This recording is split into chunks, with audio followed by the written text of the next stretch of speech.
Ladies and gentlemen, thank you for your patience in holding. We now have your presenters in conference. Please be aware that each of your lines is in a listen-only mode. You may submit your questions electronically at any time using the chat window located to the right of your presentation. Underneath the presentation, you'll also notice a window called Files where you may download a PDF copy of today's presentation. It is now my pleasure to introduce today's first presenter, Ms. Jen Braun. Thanks, David, and welcome everyone. I hope you all are having a nice summer. My name is Jen Braun, and I'm a Senior Program Manager here at the American Hospital Association. So thank you for joining us today for our monthly webinar, From the Cockpit to Your Operating Room, Strategies to Empower Leaders to Lead. So before we get to the good stuff, just a few rules of engagement. So audio for the webinar can be accessed in one of two ways. So you can either dial in through your phone, and that phone number is listed there in that notes on the top right part of your screen, or you can listen to the sound through your computer speakers. You have to pick one or the other. Another note here is we will do a question and answer session if we have time at the end of the presentation. So as Jason and Rich are speaking, please feel free to chat your questions in on that right part of your screen in the chat box, and then I will kind of order them in a logical way at the end and ask them to Jason and Rich. And if you have any questions that go unanswered, we will send them to Jason and Rich, and they will answer them, and we will send them out to everyone after the webinar is over. If you have any logistical or technical questions, we will answer them in real time in that chat area as well. And then, as David mentioned, the slides are available to download in PDF form in the lower left part of your screen. And this webinar is being recorded, and we will send that recording out to everyone in case you had a colleague that wasn't able to join you, or if you wish to rewatch this, we will make sure that you get access to that. So we offer monthly webinars for free each month, so please join us next month, September 12th at 12 Central Time. More information will come regarding the speakers and the presentation, so stay tuned for that. We also offer 2-day TeamSTEPPS Master Training courses at several regional training centers across the U.S. So we still have some spots available at the dates and locations on your screen in 2018. And so also stay tuned for our 2019 Team Training National Conference for the date and location. It will be in June in 2019. We will be announcing that in a few weeks with that, so keep an eye out. And as always, feel free to contact us if you have any questions, whether it's logistical or technical, or if you're looking to get in touch with someone. You can reach us at teamtraining@aha.org, or actually give us a call, and our website there has a lot of information. So enough of me here. Our presenters today, Dr. Jason Cheng from Kaiser Permanente and Captain Rich Martinez from Prepare for Command, both actually spoke at our national conference this past June in San Diego and did a wonderful job that we wanted to have them speak to our virtual audience here today. And so they'll be discussing the translation between the airline industry and healthcare. So I'm going to turn it over to them now. Okay, thanks so much, Jen. I am Dr. Jason Cheng. I'm calling from Southern California, and transparency and speaking up is a huge part of our meeting this morning, so I'm going to be completely transparent that if I stumble, it's because I was working last night in a massively hemorrhaging case, so I'm going to try my very best, but I do have a wonderful co-pilot, or actually Captain Rich Martinez, helping me out. So we hope basically to just really impart 3 objectives for today. The first is to really understand the role that leaders, and when I mean leaders, not just in the operating room, but really leaders in all different areas can play in creating and sustaining psychological safety. Number 2, that building psychological safety is actually a skill set that leaders can practice, and specifically to empower what we call inquiry and advocacy. It really should be the other way around. And last but not least, part of the reason why we had reached out and why Rich had developed a partnership with the Kaiser Permanente organization was to see in what ways an adaptable framework can show that there are opportunities that we can learn from aviation to train and be able to maintain leadership skills across the enterprise and the spectrum. So a lot of this is really going to be about psychological safety and skill sets that leaders can use and adapt from one industry to another.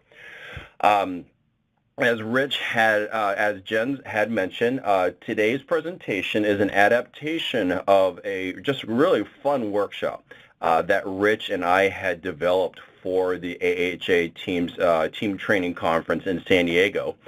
This slide actually was a slide that as the participants walked into the room got to see. So it was actually a very immersive workshop to demonstrate skills of leadership and followership. And today's presentation is really kind of taking off from that and showing a little bit of the journey of crew resource management and also our organization, Kaiser Permanente, in Southern California specifically, and how we've adapted the two areas together for both passenger and patient safety. Little bit about myself before I actually turn it over to Rich. I'm representative of Kaiser Permanente, and Kaiser Permanente really is actually a multitude of Kaiser Permanentes. I represent from the Southern California region of Kaiser Permanente, but we have our partners from Northern California, from Hawaii. We have a very strong group in the Pacific Northwest states of Oregon and Washington, Colorado, which is actually one of our greatest patient safety minds, Michael Leonard, is from, the Mid-Atlantic states in Virginia and Maryland, and last but not least, our newest region, which is Georgia. So I cannot speak for all of Kaiser Permanente, obviously, but I represent really the Southern California region. And just in the Southern California region alone, we do have 14 medical centers, all with their own individual surgery centers and ambulatory surgery centers and operating rooms. As of 2 years ago, it was approximately 250,000 operations yearly. This is also kind of an old slide, but it gives you really the scope of the people who handle operations in our ORs just in Southern California. And I know that number definitely has grown since the 2013 profile. So I wanted to always open up really with a story. And this is something that happened in one of our operating rooms not too long ago, but it gives you a little idea, I think, of some of the challenges that I think many of you may also sympathize with. About 2.5 years ago, this was in a labor and delivery ward. A patient was to undergo a crash cesarean section. And the initial physician who was supposed to be doing the cesarean section was unable to make it for various reasons, and another obstetrician, a very well-known, very skilled obstetrician, came in to kind of rescue, the patient. And as this surgeon did the cesarean section, the baby was delivered. Everybody was trying to catch their breath, and at the time, then the surgeons proceeded to ask for equipment to perform a bilateral tubal ligation on the patient. Now, mind you, the patient was under general anesthesia. There was probably a lot of chaos and mayhem and everybody just trying to settle back into getting their breath a little bit. And at the end of the procedure, it was brought, unfortunately, too late to the surgeon that this patient had never consented for a bilateral tubal ligation. And obviously, a comprehensive systemic analysis, or an RCA, really demonstrated that there was overall just a lack of situational awareness that had caused this unfortunate event for this very young lady who had never wanted to have her tubes tied. And the amount of emotional distress that I think the entire team had taken as a result of this was very substantial. And what this revealed was actually several areas that I think are current issues that we have in healthcare. Number one, it really brought to the forefront are there issues with gaps of standardization, especially when it's in an emergency in which we know the situational awareness is limited. The standardization specifically really spoke to how was our procedural timeouts being conducted? Are they conducted in the way they need to be conducted? And how is that affected if you have an emergent situation? Another issue that had come up is obviously there were several people that were there. Most of them actually knew that this patient was not supposed to be consented for bilateral tubal ligation. Were there individuals that were able to speak up who knew what was happening, but for whatever reason didn't mention anything until it was actually too late? And last but not least, poor psychological safety, i.e. the ability for perhaps maybe the technician, the scrub tech, or maybe a nurse, or potentially could have been a resident who saw and maybe wondered, why are we doing this procedure? None of them had spoken up, potentially because they felt it was not their role, or potentially because they felt the surgeon knew what he or she was doing and didn't feel they were in a place to be able to speak up and echo their concern that this potentially was not an indicated procedure for this patient. So these were all elements that was brought up in the RCA in this particular case. And I couldn't, when I had heard about this case, and obviously, you know, it was a very traumatic experience, not just for the team itself, but really for us as an organization. I couldn't help but to wonder about a very similar event in which hierarchy, distributed cognition, poor situational awareness, and just gaps in standardized processes led to something that happened in aviation quite a few years ago that actually kind of was a watershed moment that led into aviation's journey for their own safety movement. And to that, let me pass the ball. Rich, it is now your presentation. All right. Thanks a lot, Jason. I appreciate the opportunity to speak here. And I'd like to start off with a disclaimer in a sense that even though I have been working in this area as an airline captain and a trainer myself for many years, I don't see that there's an exact parallel between aviation and the medical industry or healthcare. But there are enough of items that are in parallel, that are similar, especially human behavior, and that we're prone to error. And in my background, I've had it proven to me even before this accident right here that I'm going to talk about in a minute, that was a watershed event, did affect how I operated in that cockpit. You know, it changed my culture as an Air Force C-141 aircraft commander before this accident even happened.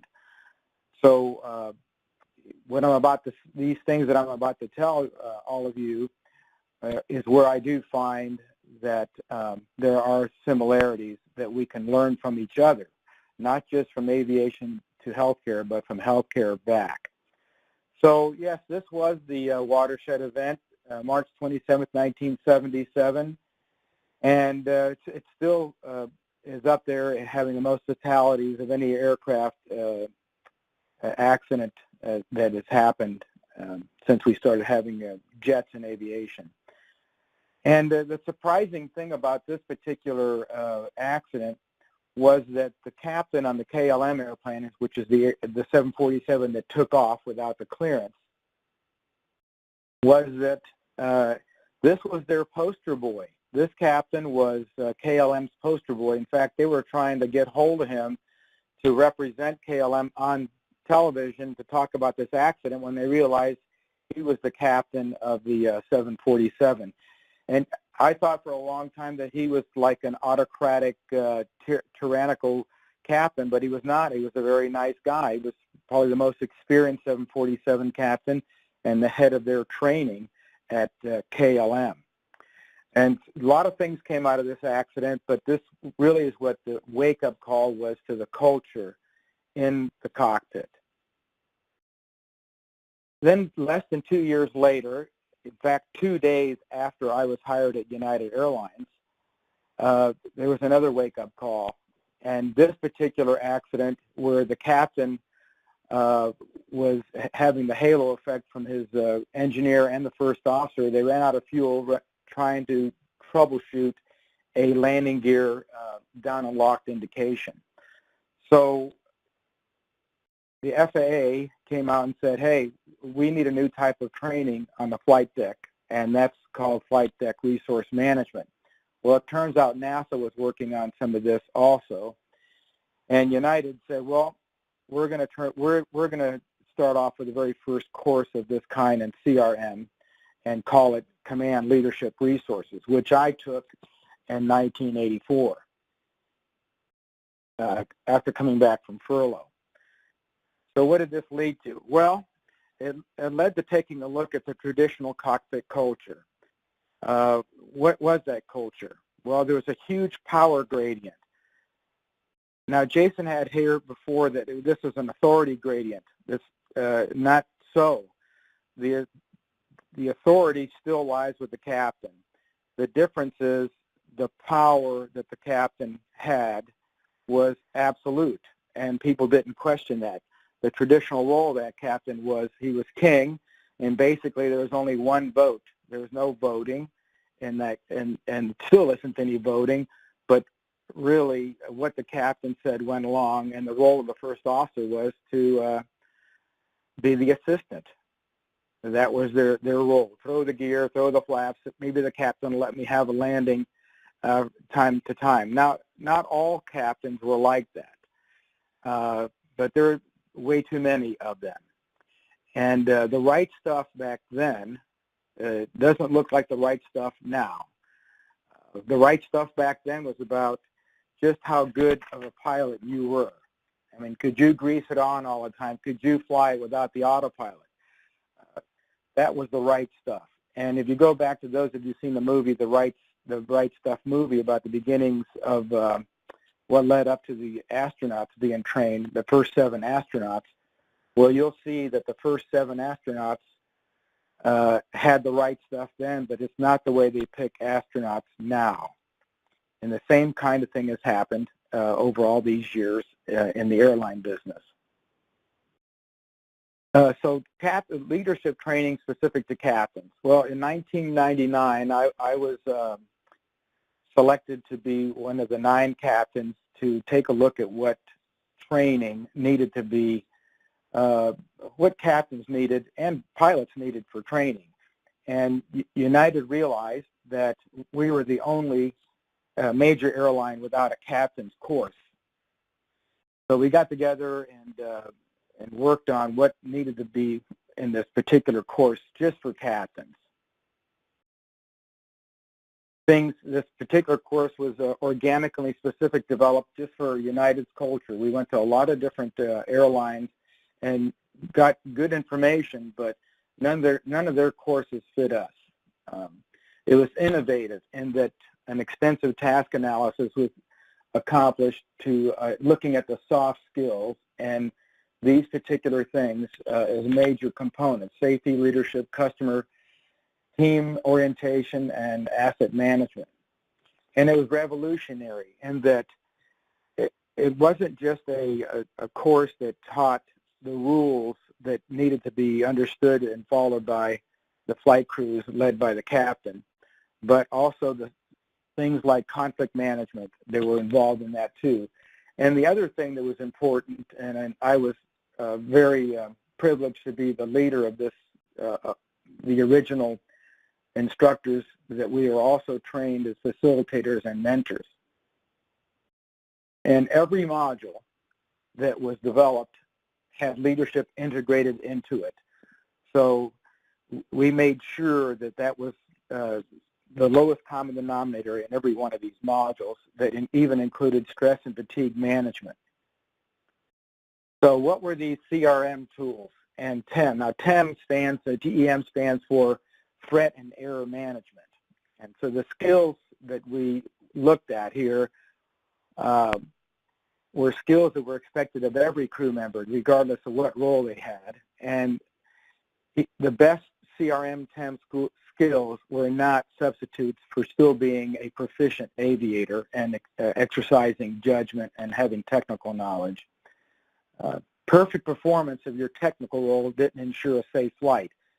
And that was very evident in especially these 2 watershed events and other accidents that have come before this.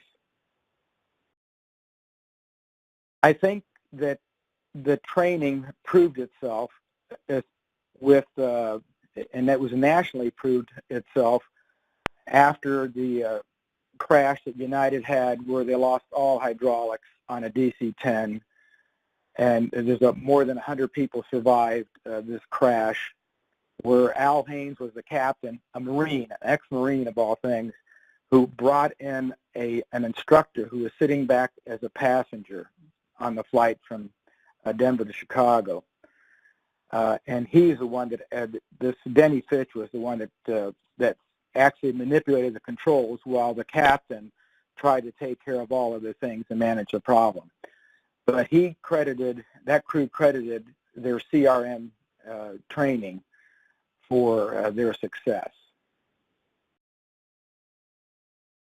So the CRM and TEM skills are not just trained, but they're debriefed and evaluated during our annual proficiency and check rides that we get in the airlines. So let's talk about the halo effect, because that's something very common to the Tenerife accident and especially United's Portland accident. When we have the assumption that one person has all the skill, knowledge, and reliability to produce a safe flight, we're kind of in trouble. And the problems is that with this halo effect, it's unrealistically, and as we've talked here, these two accidents, it was common in both those accidents. One of the things that it does is it leads to your team members to being dependent on that person. And you saw this with especially in the Portland accident, where even listening to the cockpit voice recorder, you can tell that there was intimidation being felt or perceived by the engineer who unfortunately lost his life in that accident. But people started becoming dependent on the one who's haloed.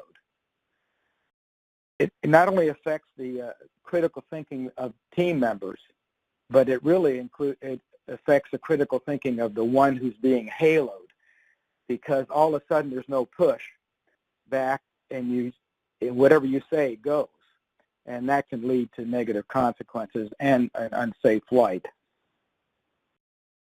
And it gives rise to increased use of mitigated speech, including the worst form of mitigated speech, which is silence. So really, we need to take a look at redefining the role of the captain and the role of a leader, the leadership role of the captain as captain, without any loss to the captain's authority.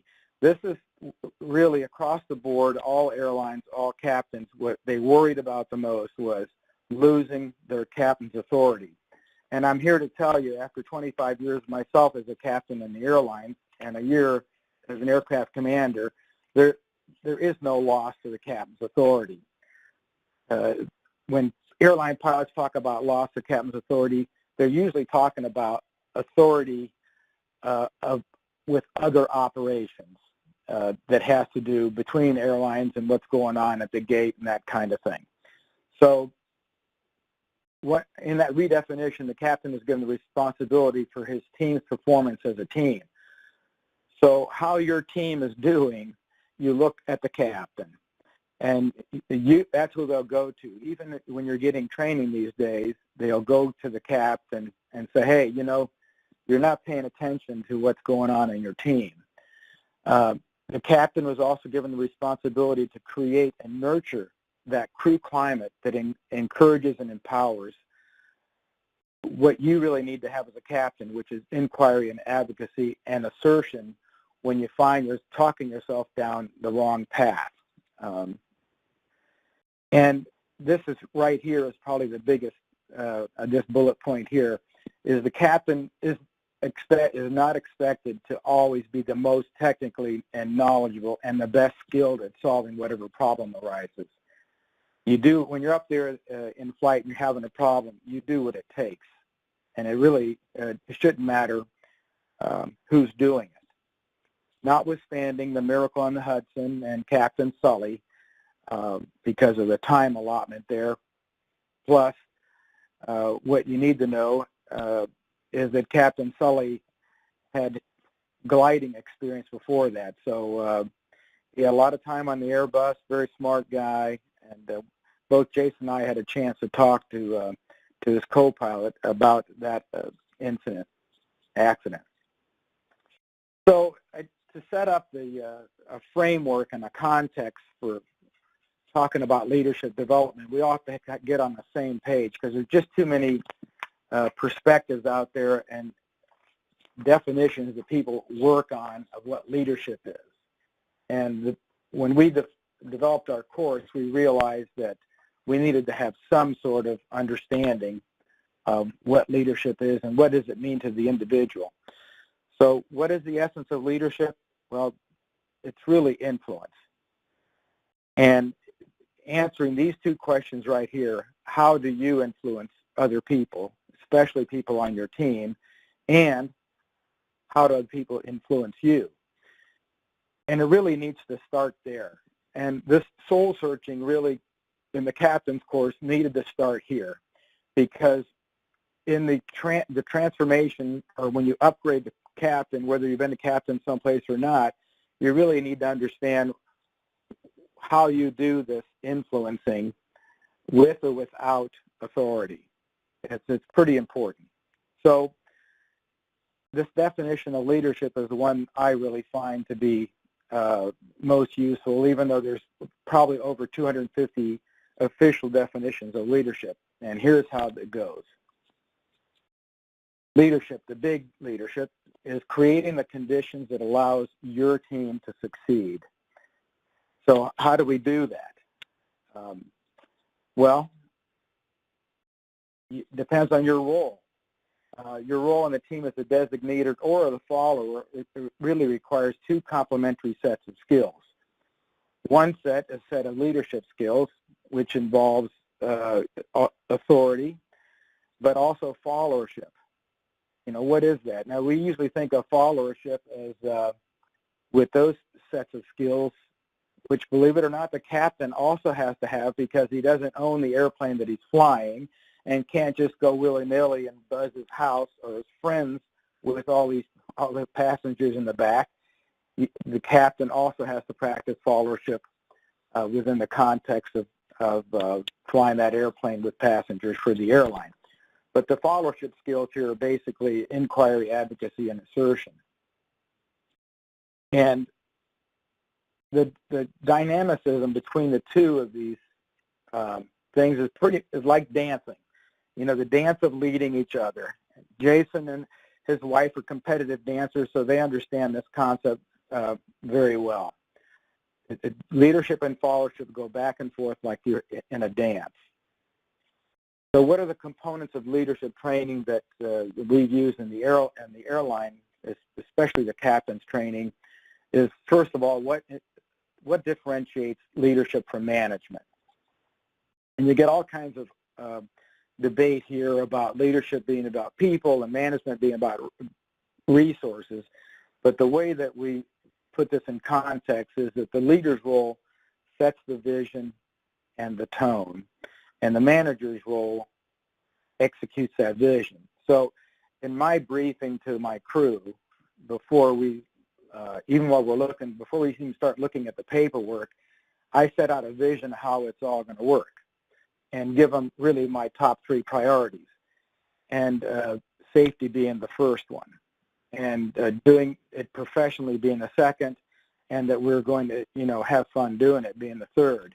And that pretty much sets the tone, and the sets the vision, and then the tone I set with other things that I say in my briefing. Then the manager's role is now working with those resources and executing that vision. The other thing that we try to understand for new captains is, here are the commodities of leadership. Trust is the biggie. Without that trust, you're really in big trouble. And establishing that trust. And we go into how do we establish that trust. Mutual respect. That sure, you've got the 4 stripes, and that's positional, and a positional respect you get from your position, but it's not the respect that you need to be the leader of your team. empathy, which translates into caring. How do we do that? And that really comes from listening. We talk about that. How do we convey empathy? And then mutual respect and empathy really is tied to listening as a skill. And then authority. Not a usurping of authority, but how do I share that authority or delegate that authority to other crew members? For instance, if the first officer goes out to do a walk around to check the airplane out and he finds a problem, I'm giving him the authority to call maintenance. Not the authority about whether to fix it or not. I'll take their input, but I am sharing those by delegating some of that authority with them, even though the ultimate authority still rests with the captain. And this one here we worked on during our workshop in San Diego, and it's tough. You think it looks easy to adapt your leadership style depending on the situational context. This is where you really have to know where your resting state is and how you are even outside that operating room, outside the cockpit. Because even for myself and other captains that I know, and people becoming captain, where they're handed a huge amount of responsibility and authority at the same time, when you get under stress, your resting leadership style starts to go towards your personality or what you do when you're stressed.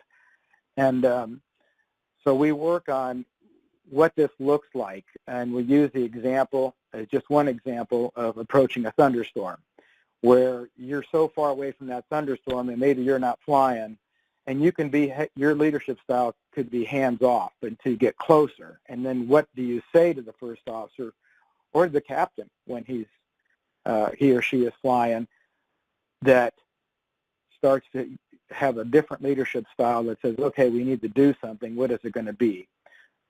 Dictatorial, of course, would you be so close to that thunderstorm or some other hazard that you just take over. So how do we model this? Well, during the workshop, we took a look at we contrasted for the participants two different types of briefings and communications between the cabin and the cockpit and between captain and first officer, and demonstrating unhealthy versus a psychologically safe briefing. We did that in our workshop.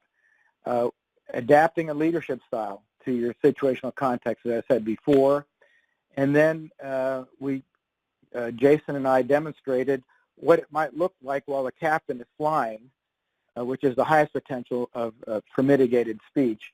How does that inquiry and advocacy and assertiveness work? And as it relates to situational context.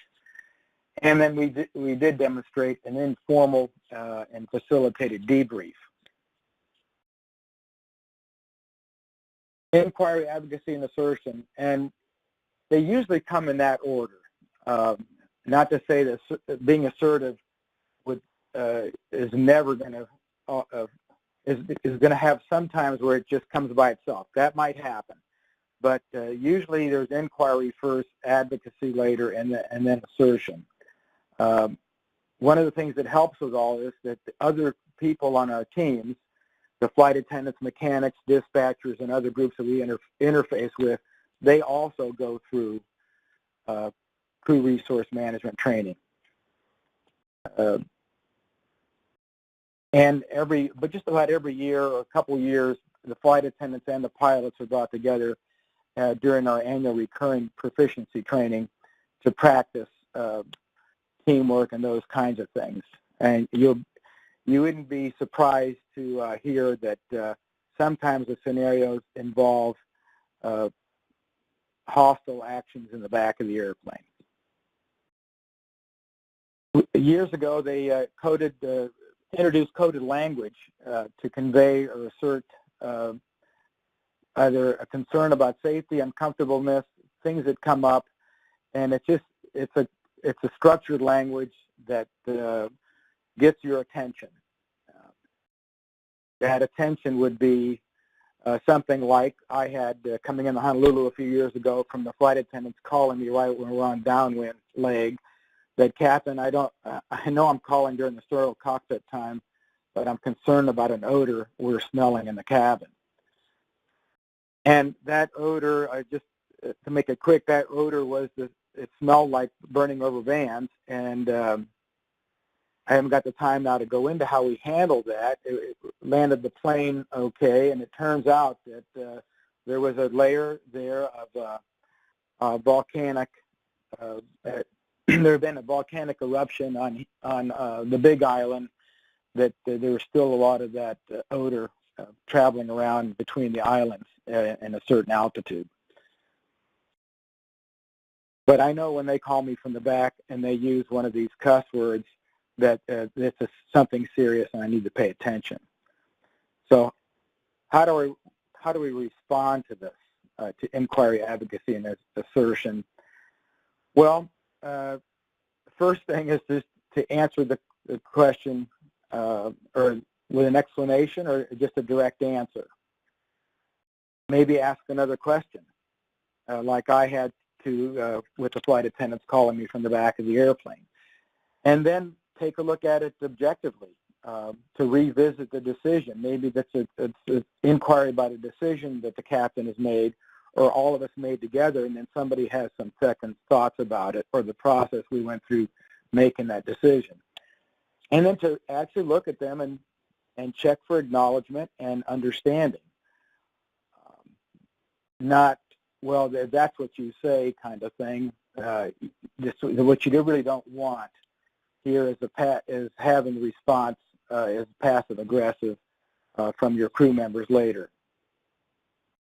And then always thanking and acknowledging crew members' input for that, for their inquiry, advocacy, or assertion even. But here, this particular bullet is very, very important. And this bullet is what allowed the very first generation of CRM to move forward, because captains saw the CRM training pretty much as your surgeons would see it now.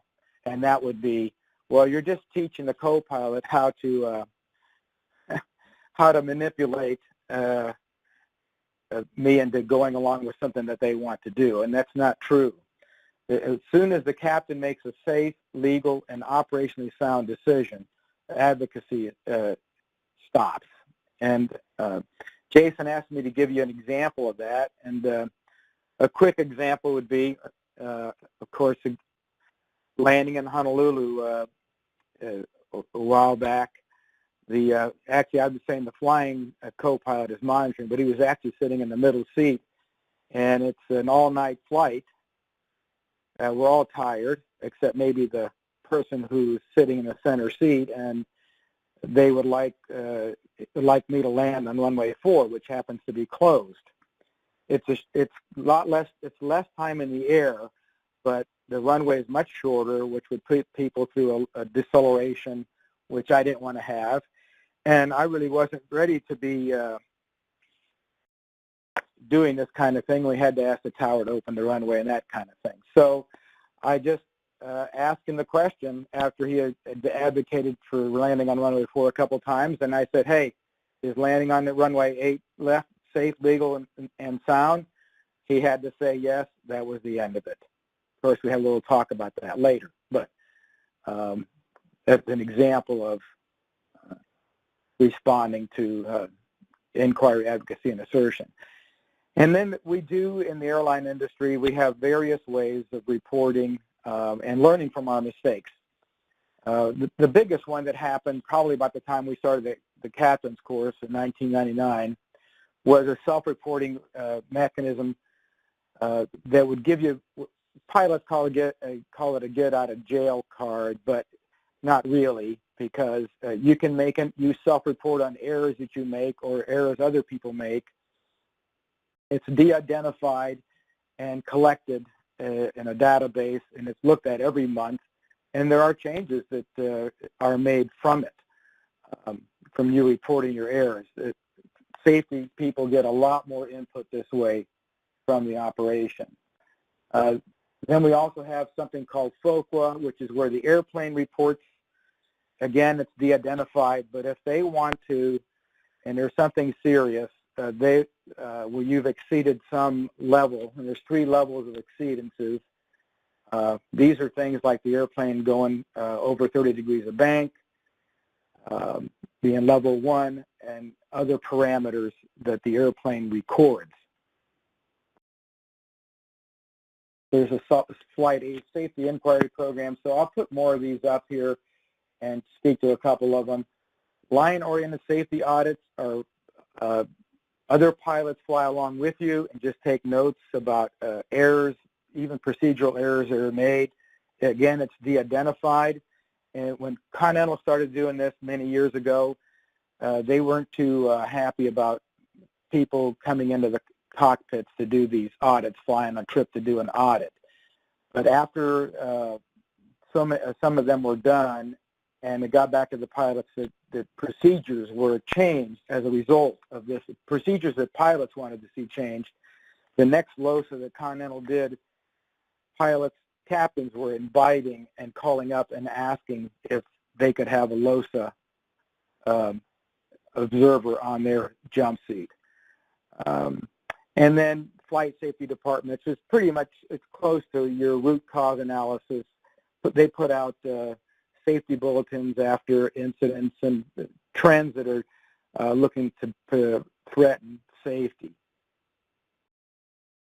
And all of this fits within a safety management system that's run by the airline, within the airline, and then across all airlines and monitored by the FAA. Accountability. Well, who are we accountable to? Well, the captain's authority and responsibility really hasn't changed, and they're basically the same thing they were 40 years ago. And they're federal laws, and they're set to, and authority and responsibility are commensurate with each other.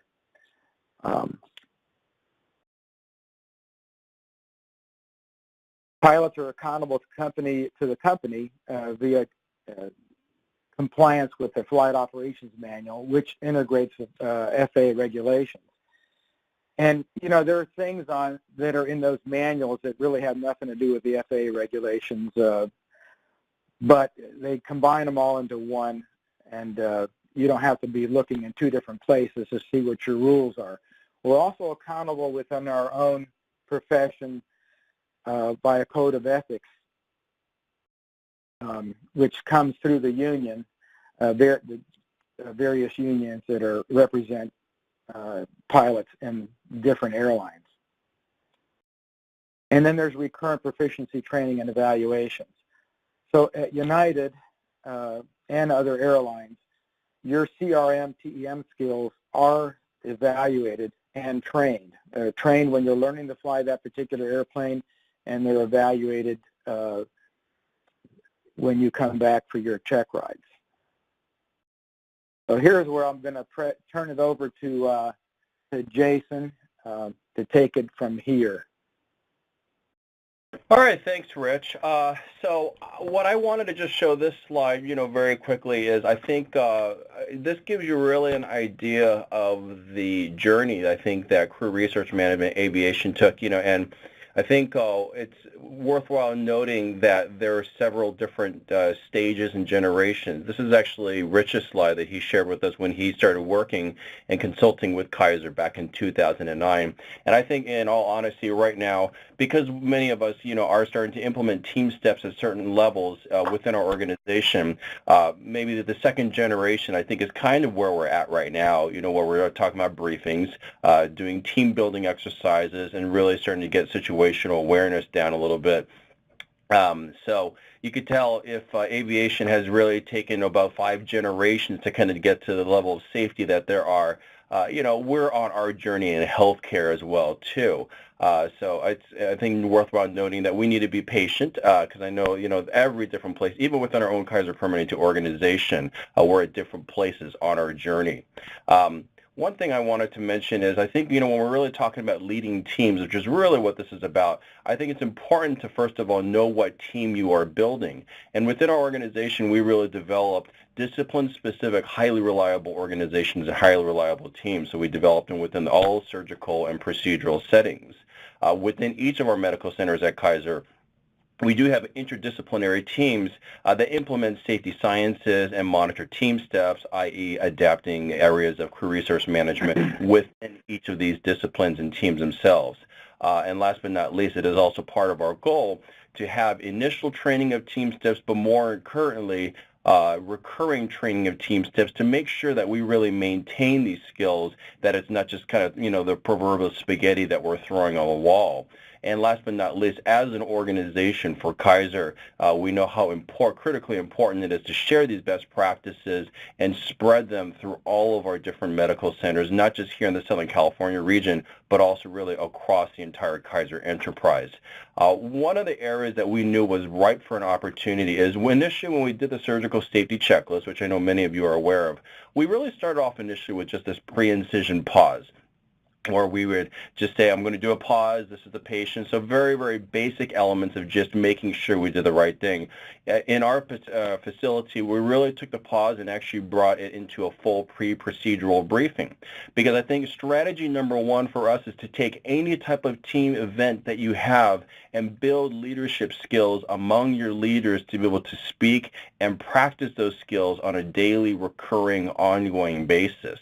Our team events were initially led by RNs, and in many institutions I know that is how it is, and that works just fine. But for us, we really philosophically wanted the surgeon to really learn how to be able to lead a team, and felt a procedural briefing was a great opportunity for them to practice that. One of the specific skills that we wanted the surgeon to do, taking the note from pilots, was training the surgeons to really acknowledge the role, verbally acknowledge the role of each team member, and acknowledge them and ask them specific questions. So really, instead of the focus being on the procedure and just getting started, is really team building in that briefing period. We wanted to define what surgeon-specific TeamSTEPPS skills. So obviously, the briefing was a huge opportunity, and this is where we talk about team briefing. Everything that is in bold is actually TeamSTEPPS skills that we used. Acknowledge with active questioning and listening, and I'll show you exactly how we actually developed, this specific training. Empowering the team members to inquire and advocate. So once again, taking from what the pilots had done, is you cannot lead a team if you don't have a team that also feels empowered to inquire and advocate for themselves and for the patient and for the case. One of the areas that has been of a tremendous focus for us is really the debriefing, because for a long operation, it's just as critical to close the loop on the briefing process and all those aforementioned elements. You don't finish it unless you close the loop on the entire process, not just for the surgery itself, but really for the team function. And the last but not least is we wanted to make sure, like the pilots understand when a flight attendant is giving them a cuss, that the surgeon and the team leaders understand if there's a cuss. We have a cuss word we use in our organization called the safety check. One of the most important things I think to mention is really the role that a checklist can bring in changing a culture and implementing procedural discipline among team function and team in the team process. So this is actually a picture of our third generation surgery safety checklist, and you'll see specifically within each team event, the surgeon initiates every single one of these events. So we really build a team function and what the expectation is of the leader in the surgical checklist. In specific elements of the checklist, we really highlight the expectations and the hope. And the first one, the surgeon during the briefing, we asked him to give a assertion statement to open up the team. The surgeon would say, are we all ready to begin? If at any time you have any concerns, don't hesitate to share them. That automatically opens up psychological safety for the team. On the other hand, like I said, it's so important to close the loop on the team function. We really emphasize the need for the surgeon to understand that the scrub tech is really their partner in that debrief and process, because the CST, if their situational awareness is compromised, if they don't feel empowered to speak, you could potentially have a retained foreign object or other issues that can come up. up. So empowering the team is very clearly defined. Now, Eduardo Salas, who many of you guys know, does a lot of work, with the Joint Commission. He says that one cannot forget that organizations tend to obtain the behaviors, cognitions, attitudes that they measure and reinforce. Knowing how important data or any level of validation is when you're looking at teamwork, we adapted from the military one of their team assessment tools and built it into an audit tool. So if we actually do OR LOSIS ourselves, when we go and we really actually look on a Likert scale, what is the quality of leadership that we are seeing just at the timeout, and we do track and measure this metric over time. So this way our leadership is able to see that we're really validating the tools of TeamSTEPPS and the training. In order for us to have accountability, ultimately we have to build a sustainable system. And we recognize that the opportunities are ripe with bringing in new staff and new employees. TeamSTEPPS is actually being implemented in several different locations for our peri-op physicians who are coming in from all of our different medical centers. We focus not on the entire TeamSTEPPS toolkit, but really on what we call baby steps, really a few but critical tools. And as Rich had mentioned, really in aviation, the highlighted elements was really how to be able to get teams to speak up, to inquire, and to cuss. In order to do the training, sometimes we do simulation-based. It is interdisciplinary, 1-hour quarterly sessions. Some of our medicals do 4 hours. So in whatever way you can do it, whether it's high fidelity or low fidelity, the most important part is that you just do it in small incremental boluses to keep that maintenance of the learning. And the last part that we really knew was important, surgeons who really get it, surgeons who really believe in it, we enlisted them to really be our champions to show other surgeons what the expectation is and to model this. This is a snapshot of a training video that our assistant aeromedical director from anesthesia and the assistant chief of orthopedics actually did to put together a 14 video module showing how leadership looks in the operating room. This particular slide demonstrates that the physician over on the right, the orthopedist, he was actually challenged by an inquiry statement from the scrub tech over on the left. But he demonstrated that he had taken it, he had listened to it, he accepted her feedback, and he had thanked her and acknowledged her for her concern that she had brought up. Really, in order for, on the leadership level for this to work, I think the most important part of psychological safety is that the organization has to define its mission statement for safety. And to this effect, we brought just culture as really, I think, the central focus of how, as a philosophy, our safety culture should be built. I can't emphasize enough that I'm ending off our presentation really about just culture, because just culture creates the organizational accountability for leaders to be able to create an environment for all people in our organization to feel comfortable to speak up. In order for us to facilitate this on a larger enterprise scale, we every 2 weeks do national safety huddles. From Hawaii out to Georgia, we share a portal of events that have happened. We share our RCAs or CSAs. All leaders are invited to share and to listen and to contribute on the thoughts. The emphasis, as in Just Culture, is really on systems analysis and building cause maps. When we go through each of these individual events, we go through the Just Culture algorithm, and we use the Just Culture algorithm because we really want to balance the system with the individuals and understand that really the two are related to each other. You can't really just look at the systems only, and we definitely can't blame the individual, but we have to provide the proper context for accountability when we're looking at this. Much of the focus is also on whether second victims. And the story that I had shared with you all the way in the very beginning of the presentation, there were definitely second victims involved, and we really wanted to make sure we're taking care of our providers who can be vulnerable to system deficiencies that we're identifying. Currently, we actually are working on improving our near-miss reporting.